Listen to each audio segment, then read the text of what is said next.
Hello and good evening, everybody. Welcome to a very exciting entry of our virtual training series. Today, we're going to be talking about Intro to Photography for Churches.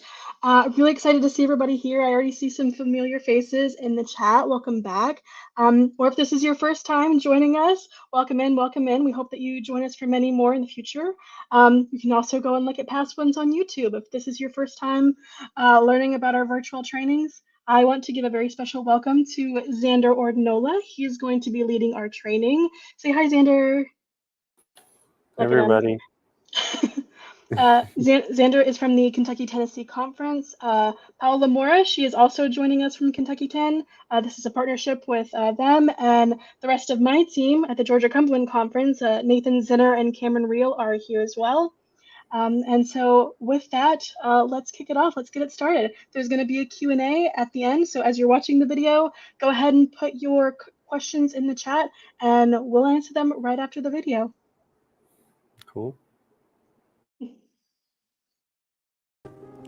Much like a painting, a photograph instantly expresses its emotions. It can be elating, or frustrating, or depressing.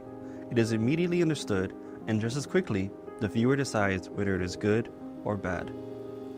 But how do they know? What makes a photograph appealing to look at? How do you transition from simply taking a snapshot to making a photograph that says something? Welcome back to another episode of Media Minutes.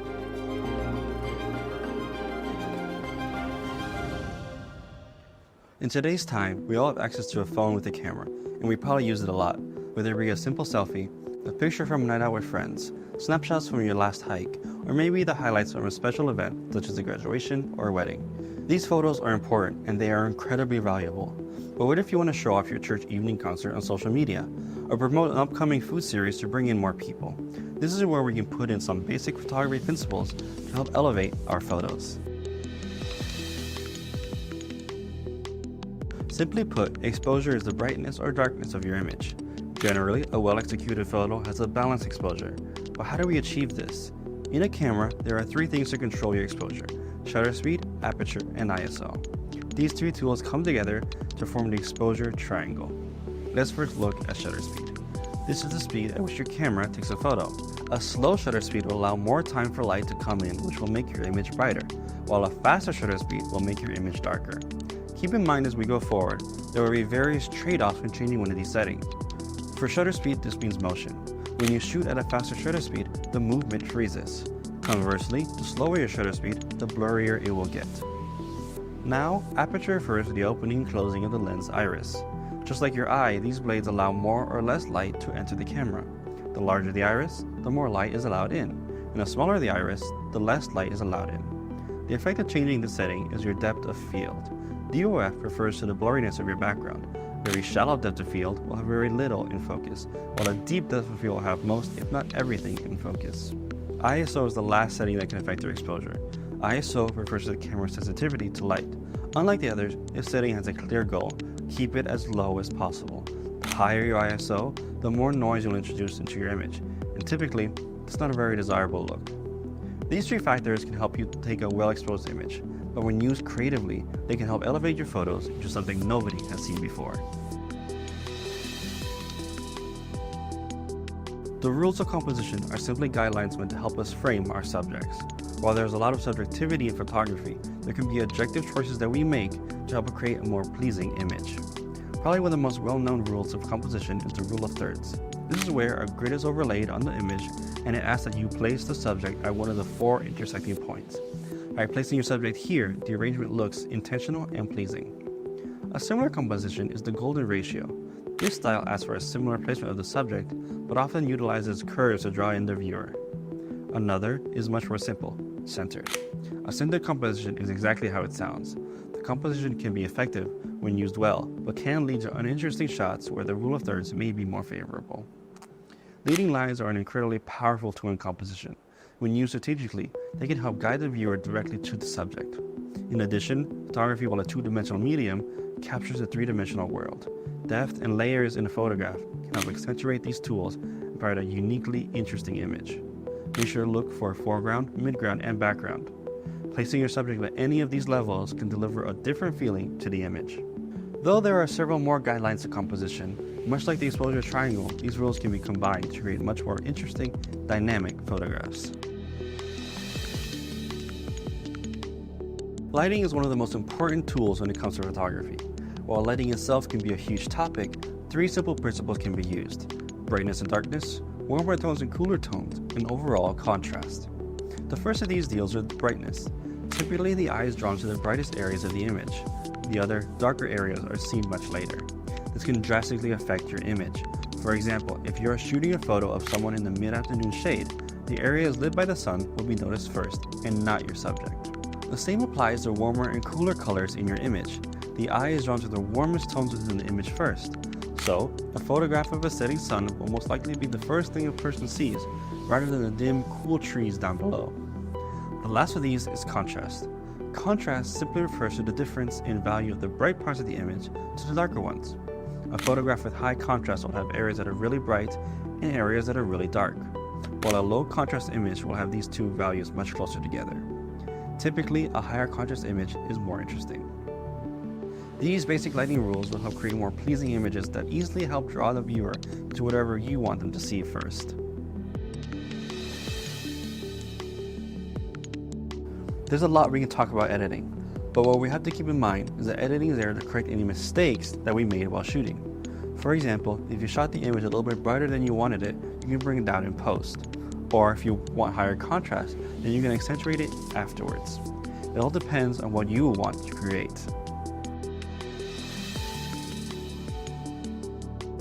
Some other tips and tricks to make more pleasing images is to first focus on the background instead of your subject. This way you can notice things that you perhaps don't want in your image.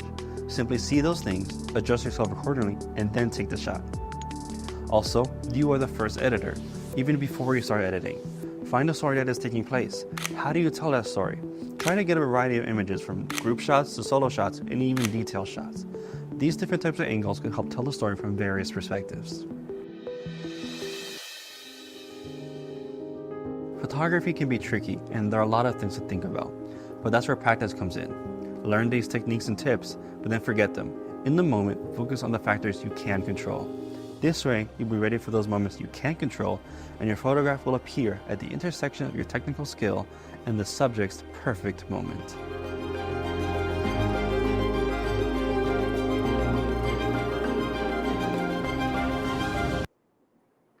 All right, that was great. Yeah.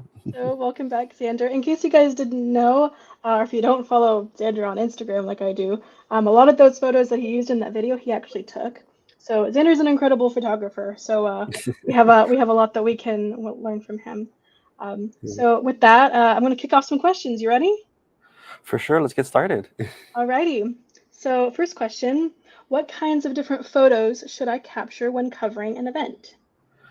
Yeah, this is an interesting question because you gotta get all of your different angles. So when you're covering an event, you gotta you gotta get your wide shots, your medium shots, and your really tight shots. So what that means is that when you're going to this event, whatever it is, you gotta get up each part of the scene from a different perspective. So you're gonna get a wide shot, like getting your crowd shots where you can see a group of people, like the entire scene as general, so that you can begin your story there. Then you're gonna go a little bit tighter, zoom in a little bit or get closer, and you get your medium shots. This could be a small group of people, 3 to 4 maybe, or it could be smaller, but it just tells a more detailed portion of the story. And then you get into your really tight shots. This is like your solo shots, your individuals. This tells another part of the story that you can see that their individual is attending, they're enjoying the event, or they're having fun, whatever the case is. There's another shot which we like to call detail shots, which is a very fine, very close zooming up. If you're at an event, you can either somebody shaking hands, a person hugging, somebody grabbing something. It depends on whatever you are shooting. But all of these shots contribute to a larger story and a larger narrative, which put together will create a very telling story. Yeah. Very, very, very good. Yeah. So next question. When my church has group events, how can I best find the subject or main focus of my photograph? We see these a lot. People going into their events and they'll just take a picture of a room full of people. It can be a little daunting when there's a big crowd there. So how do you manage that? No, yeah, for sure. It's definitely hard. I struggle with that too sometimes. And I feel like just the best thing to do is just start with what the story is. So let's say, for example, you're photographing a church event where like there's people and they are doing a second harvest, for example. You go and you just understand, okay, the story is that these people are volunteering to help the people who are in need of food. So you would just capture the action to what tells that story. For example, you could take a picture of somebody putting food in a basket or somebody like opening cans of stuff and like preparing the food. It all depends on whatever the story is, but you can find once you find the story, you can easily find pieces of images that can easily tell that story. That's very true. That's why they say a picture's worth a thousand words. Exactly, Um, exactly. You so always want to yeah, find, yeah, sorry. go ahead. No, I was going to say that you always just want to find the action that immediately describes whatever is happening, which is always like the key thing because you can always get your spotting shots of your volunteers or your church members, but that doesn't really describe what is happening of the event. And it is important to get those pictures as well.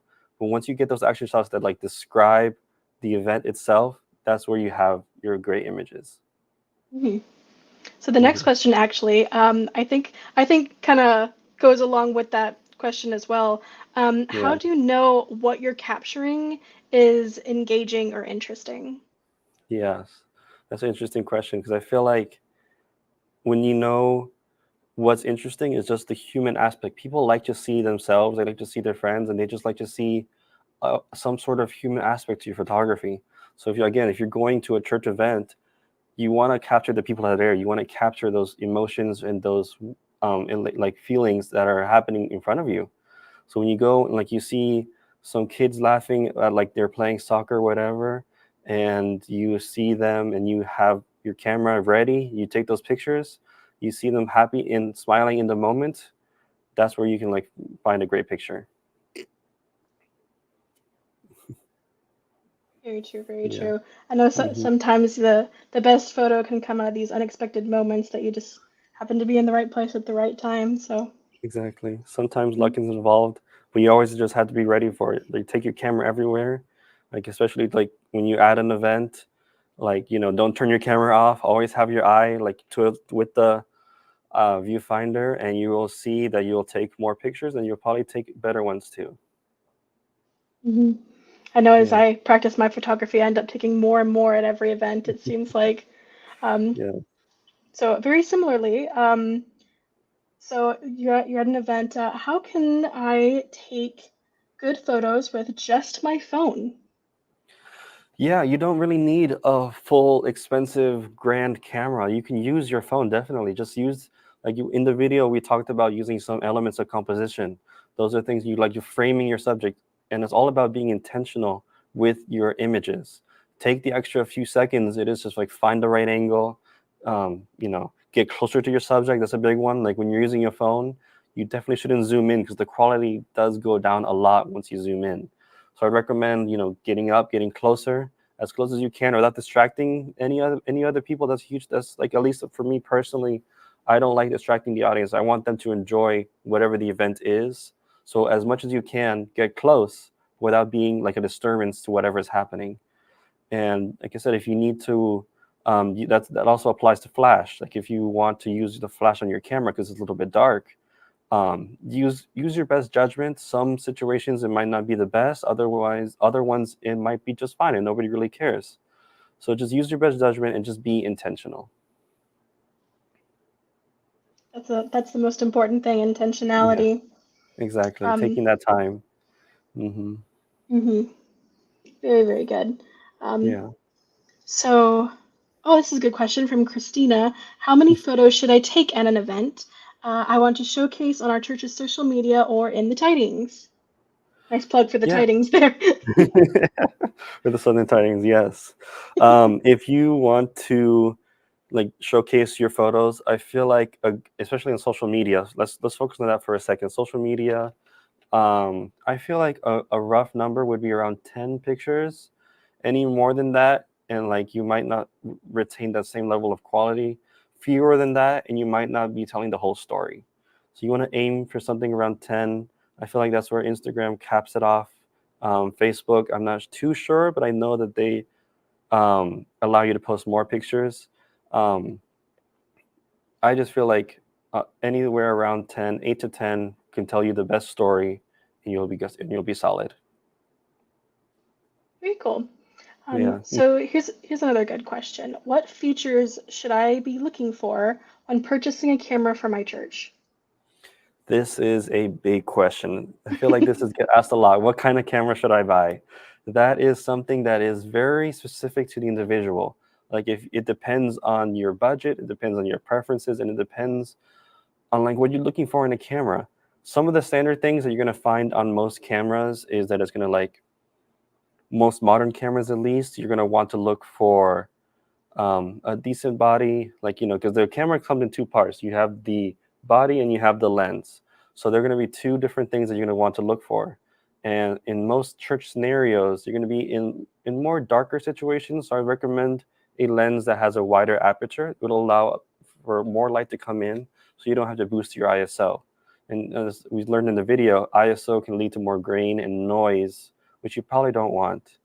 Other features you might want to look out for is that it just shoots a bunch of like fast burst mode. If you're at an event where there's sports happening, you might want to shoot at a frame rate, and you want to get more out of it so you can capture those moments in between the action. Other than that, I feel like it just depends on your budget. If you want to reach out to me, my email is somewhere around here that'll pop up, and you can feel free to reach out and I will help you individually, because again, this is a very loaded question because it very depends on the individual. Very true. And there's no right Yeah. or wrong answer either. It really there's a lot of Yeah, no. factors to consider when you're buying a camera. Especially it can be really daunting because it's a pretty big purchase for a lot of churches. Yeah, it So, can get very expensive very fast. So mhm. it's just getting like your first bundle of a camera will set you at a really good point. But deciding what bundle is very hard and is very specific to the church itself or to the person themselves. It also depends on Mhm. other factors. I forgot to mention that, like, if you want to grow your camera, like, your gear and your equipment, you might want to invest a little and save a little bit longer to invest in something a little bit bigger. Or it depends if you want to grow into video, because a lot of cameras today can do photo and video. So if you want to do both, you might go with something else. It all just depends, and it's just very individualized. Very, very true. So if you guys Yeah, have any questions about that, reach out to Xander. exactly. I'm He here to can help. definitely help you with that. Yes. Um, so next question. A lot of times people request group photos at events. Do you have any tips to making group photos easier? Group Making photos are group the bane photos. of my existence. I'll tell Yeah. you that right. Yes, me personally, there have been so many occasions where like I take a group picture and I completely forget to send it to the people. It's one of those things where like as I referenced already, is doesn't tell the story as well, but it does show that there's people there, that they're excited to be there, and that they're happy to be a part of the event. So in order to make that easier for you, I would recommend quickly posing them together, like get them together, get them excited, get them happy. This is where you need to like take up a little bit of a persona where you bring that happiness out of the people. um, in terms of the technical stuff, I would say I would recommend that you shoot at a like slightly deeper depth of field. As we talked in the video, you have your deep depth of field and you have your shallow depth of field. If you have a group of people that are like layers deep, if you shoot a very shallow depth of field, only the people in the front are going to be in focus and everybody else is going to be out of focus and very blurry. So if you shoot at a slightly deeper depth of field, let's say f-stop of like f4 or 5.6, then you can get everybody in focus and you can get everybody happy. And that can be difficult. So I Yeah, know for me, don't be afraid to make him stand there as you play with your settings for a minute, and because I know I felt when I first started, I felt a lot of pressure to like do it yeah, quickly because they're all just like hmm, standing there waiting for you to take the picture. But make him yeah, wait and play around with it and take a few good ones. yeah. So No, exactly. don't I be feel af like taking your time. People tend to understand. Like if you just be a human with them. Like here, like hey, just give me one quick second. I'm going to change a few things. people tend to Hmm. understand and they tend to like be patient with you. So just take your time, practice. I feel like that's another thing that you need to do before you even go to an event, like practice. Learn your settings, learn your camera, learn what it does and what it doesn't do, and like how you use it and how you like to use it, so that way when you approach the event, you're already prepared, so that any surprises or anything that people may ask you to do, you're ready and you know what to do. That's really great advice. Yeah. So let's see, next question. What ethical guidelines should we follow when photographing sensitive moments such as a prayer or counseling sessions? Oh my gosh. I I hate taking photos when people are praying, especially when the camera's like click, click, click, click, click, behind people. It's so Yeah. embarrassing. Yes, I know it can be tricky, and it's like if you're not careful, you might interrupt. As I mentioned before, you don't want to interrupt whatever's happening, like whatever the moment is. You are basically a fly on the wall when you're a photographer. You are there to observe. You don't always interact with people. So one of the methods you can minimize that is by some modern cameras can shoot silently, which is great, and that can really help you to take pictures without people noticing that you're there. Other ways that you can like is kind of hide yourself or like be more against the wall would be to just how do I phrase this? Let me give me 1 second, because That's fine. trying to think. There's no easy answer. Yeah, no, it's just trying to be hidden, and it's like you just don't want to be seen, and that can be very hard sometimes. Hmm. Yeah. I know for me, when I remember, I still hear this in my head sometimes when I'm at an event. Um, when we shoot like ordination photos, we always want to get a picture of the big prayer that they do. Um, Yes. and that's kind of a sensitive moment, and you got to kind of get in there to get the good picture. There was that, and there was another one. And I remember Nathan specifically told me one time, he's like, "Don't be afraid to get in there." And I still hear his voice in my head when I'm shooting events like that. I'm like, Nathan told me not Yeah. to be afraid, so I'm gonna get in there. Yeah, no, So like don't be afraid to there get in there there. comes a time where you just have to like get up and get up front and like get around people. It use your best judgment. To use what Hmm. the tools that you have. Use your sense of like awareness. Read the room. Hmm. Sometimes you can go around people to get that shot, and they might be slightly annoyed or they might not like it, but you have to get that shot. Other times you want to be respectful and very courteous to what's around you. So you might want to take a step back, grab a longer lens, shoot from farther away, and you can get your shot that way. Hmm. Hmm. You could also, if you know that someone's sharing their testimony, for example, Yeah, and you know that, somebody asked you, can you take pictures of this? Maybe just connect with them ahead of time. Just be like, hey, is it okay if I take, pictures of you while you're sharing this? Because sometimes people don't feel comfortable with that. So I would true. say also don't be afraid to ask questions, and make that Yeah. connection. Yeah, no, I get, yeah, just talking to people can make your life so much easier. Like Hmm. what you are worried so much about right now, a simple conversation can make it like all go away. Hmm. Very Yeah, true, very true. yeah. All right, another question. What is the best place to set up a camera during worship? Interesting.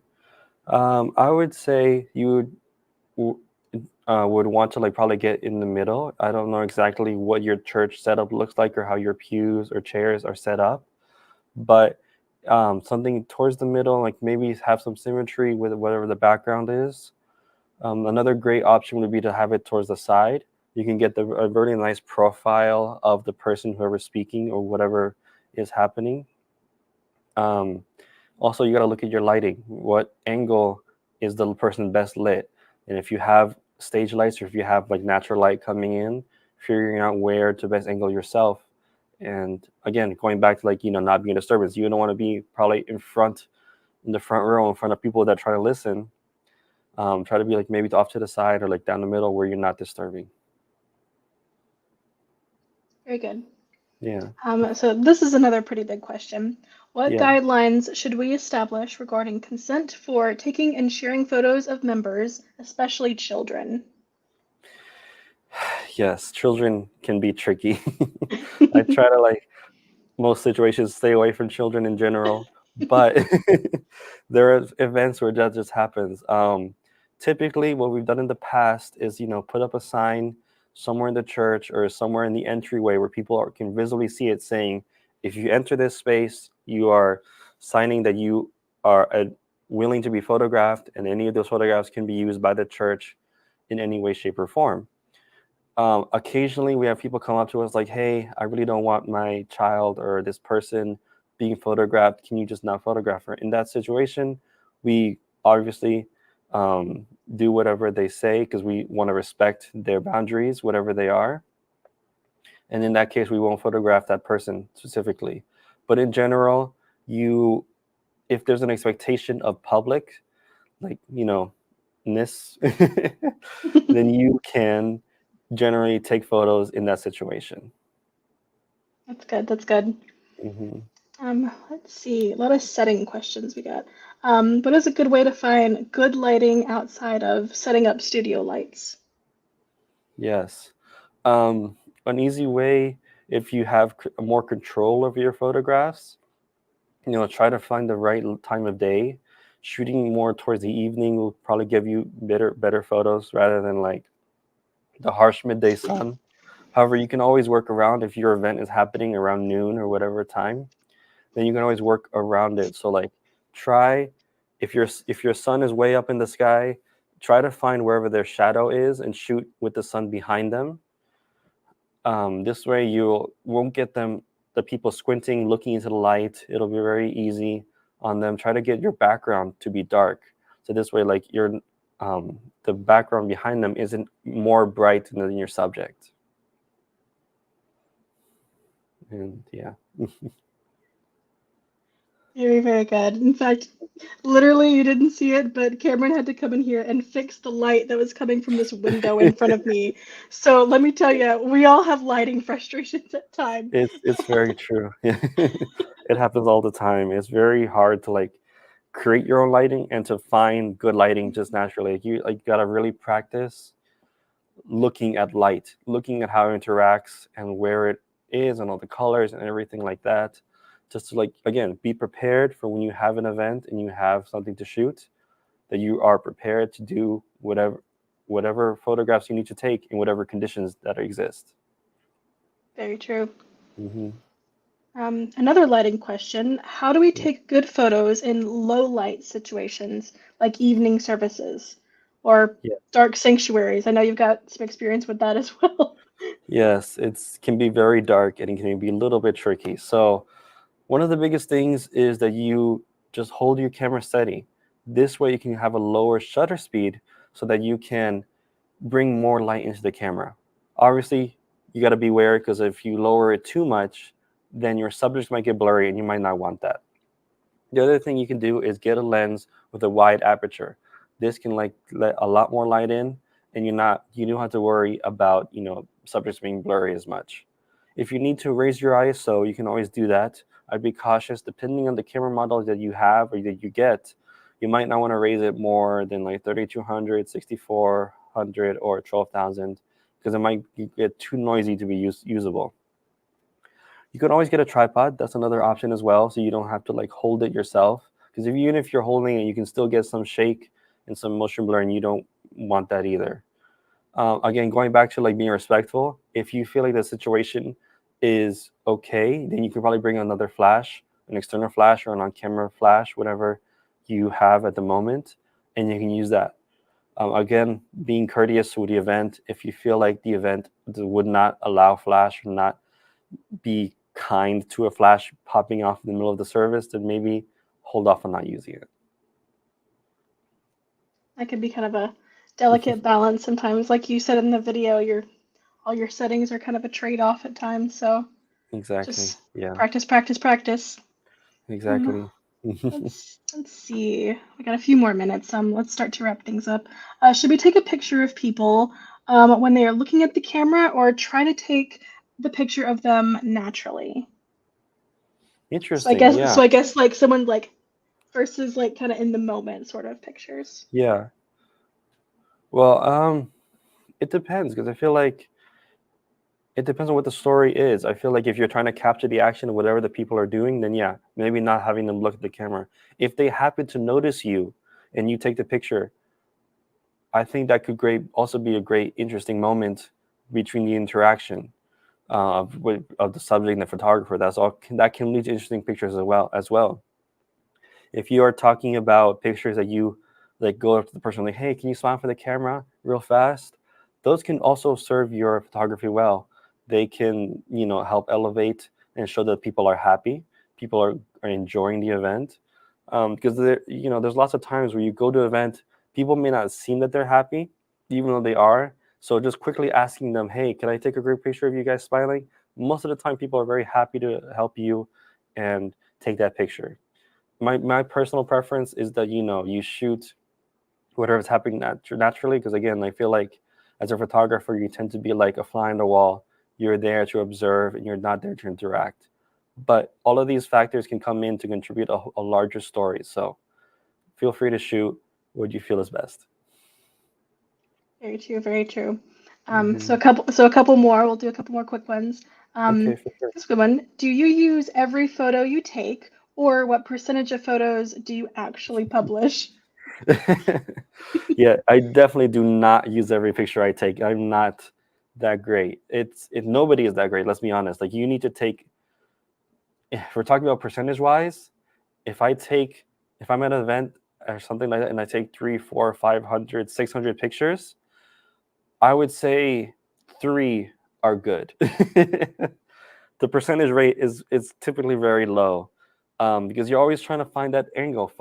You're making mistakes when you are shooting. But there's the thing: you are looking at those mistakes. You take a picture, you see, okay, do I like this? What's wrong with this? How can I improve this? And then you go out and take that picture again and try to make it better. So obviously, you're not going to use any of those mistake pictures because you're editing in the moment. So you go and take that picture again until you make it better, and then you move on to the next subject or the next situation, whatever is happening, and you just edit it down. Typically, when I'm editing, if I have 600 pictures, I'll edit it down to like 30 or 40 or 50, and then from those I'll only post, or I'll narrow it down even more to like 10 or 15, and then I'll even post only like 5 or 6 or 7 or 8. So it's very low, but again, you just got to keep your eye on the pictures that you're taking in the moment, and you can edit faster when you are actually editing. Very true, very true. I Hmm. think I just shot an event this past weekend. I think I took Yeah. like 500 photos. I Hmm. posted maybe 10, 15 of them. It's and Yeah, that number can vary depending on my success. that's true. So Yeah, there's um, definitely sessions where I feel like I could take 500 pictures and I feel like none of them are great. And that happens, you gotta like just keep practicing, get into the like groove of taking pictures, and then you'll only get better. very true, very true. Hmm. Let's see. Do you have any tips for getting sharper images? Yes, of course. It can be tricky, but it can be also very easy once you know a few things. So a faster shutter speed will help you get more crisp images. Again, you freezing the motion. You don't have any blur. You have a solid, focused image. Also, shooting slightly deeper depth of field. When you open your aperture too wide, it tends to bring the sharpness down. So if you go one stop higher, like if you go from f2.8 to f4, you can probably get a slightly sharper image. Again, holding your camera steady, using a tripod, all of these things can help you get more solid images. Yeah, and obviously decreasing your ISO, keeping it as low as possible. You don't want as much noise either. Mm, very true, very true. Yeah. We got some great interaction tonight, guys. It's so exciting to see all these comments and good questions coming in. Yeah, Um, what camera brands do you recommend for the best pictures? that is tough because honestly, a lot of modern cameras are going to perform very, very similarly. Like, the technology is advanced so far that there's not much difference between brands. My personal preference is Sony. That's just my thing. But you could easily go with Canon, Nikon, Fuji, any of these brands, and you'll probably still get a very similar level of quality. Once you get into like older gear or used gear, it might be a little bit more stark of a difference. Then I would, if you're And if you need to get older gear for budget reasons, then I would probably recommend Canon or maybe Nikon, depending. But any modern camera, you should be fine with any of those. Again, there's like no real right or wrong answer for that one. Yeah, no. Um, This is one of those questions that it really depends, and it's very preference based on the individual and just how they mhm. feel right with the camera. So again, feel free to email me. I will be happy to help you with any individual needs, and I can give you solid recommendations on what your needs are. So Mhm. It depends on who you ask too, because some people are like that's true. they're like diehard Canon people, or some are like no, Nikon is better. Yeah, So it's really just a matter of preference a lot of times. no, it's true. And the other important thing to remember is that these things are just tools. They're there to help you take images. So being loyal to a brand can be great, but at the end of the day, this is just a tool to help you take great images, and you can use any of these tools to take great images. Very true. Hmm. Um, so speaking of tools, what do we do if we don't have a designated photographer? Yes, that can be tricky. You know, you would like to have a person only dedicated to photography, but not, you can't always have that. So in this case, I'd recommend that you maybe find a two, three lay people that might be interested in taking pictures every once in a while. You can always rotate them so they don't have to like, the burden is can be shared. And just teach them the basics that we're talking about here. Teach them, and if you only have a phone, teach them the basics of composition. Let them learn how to frame their subjects, how to look at light in a different way. And if you have a camera, if you're able to get one of those, then teach them the basics of all the settings. They might not be the greatest at the beginning, but just with practice and some time and learning, and YouTube is so great. All of the tutorials can teach you so much, that anything you can learn. And with just a little bit of time, you can slowly improve your photography. So those few people that you pick might not start out great, but they can really improve fast. That's true. That's true. Yeah. Let's see. Certain colors absorb and reflect light. How do you work in such a situation? Yes. So when you have darker colored objects like these camera lenses, they're not going to bounce as much light. But this white box here is going to bounce a lot of light. So you want to like balance your images and balance the colors that are in them. I would say you always want to expose for the face. So in this situation, like is this scene right now, you can see that my face is pretty well exposed, and my shirt might be a little bit brighter than me, but that's okay because we are focusing on the subject in the human aspect first. You can like take a great image of a person in decent lighting, or you could take a picture of nobody in great lighting, and people are most likely going to be interested in the person first and a lot more. So I wouldn't worry too much about the colors and the color differences as long as your people are exposed well, you can see them clearly.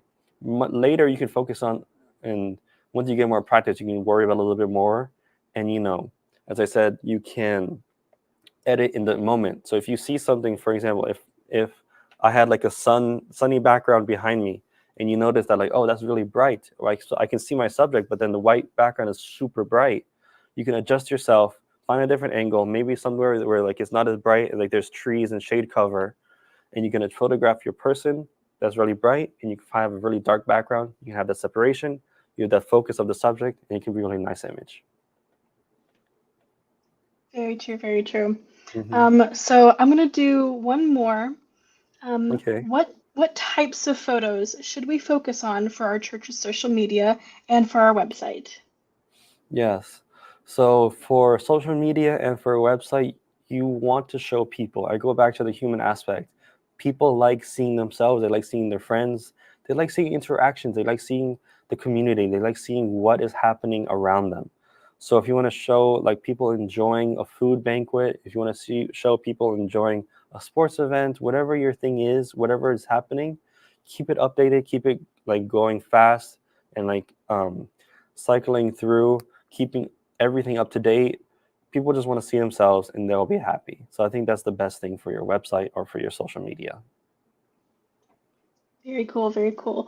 Well, Hmm. Xander, thank you so much for sharing your knowledge with us this evening. It's Of been course. great. I know I learned a lot. Um, Yes. we had some really great questions. If we didn't get to all of them tonight, reach out to someone in your conference office, either Xander or our equivalent over here in Georgia-Cumberland is Cameron. You can also reach out to myself or Nathan if you have questions about any of this. I know it's a lot, it can kind of be daunting with all the settings and all the options for buying cameras. So don't be afraid to shoot us those questions. I know we over here in Georgia-Cumberland, we also have a communication Facebook group. You can ask questions there and get answers from either one of us that work here or a fellow communications person at another church. It's a community where we can, share knowledge and that sort of thing. And I'm also going to tell you guys about our next training. It is called The Power of Presence, Dynamic Marketing for Today's Churches.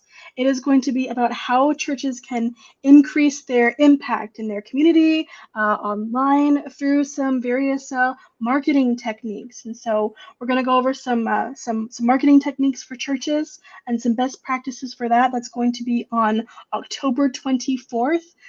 So you can go ahead, that link is already up. You can scan the QR code. Um, you can find it on our calendar as well. And that is going to be led by Gabriella Grundy. For those of you who don't know Gabriella, she interned with us with Georgia-Cumberland this summer. She did an amazing job. If you saw any of our reels during camp meeting, she did a lot of that. She's absolutely great. She's going to be leading that out. So you guys don't want to miss it. So we will see you then. Have a good night. Okay. Bye, everybody. Thanks for joining. Bye.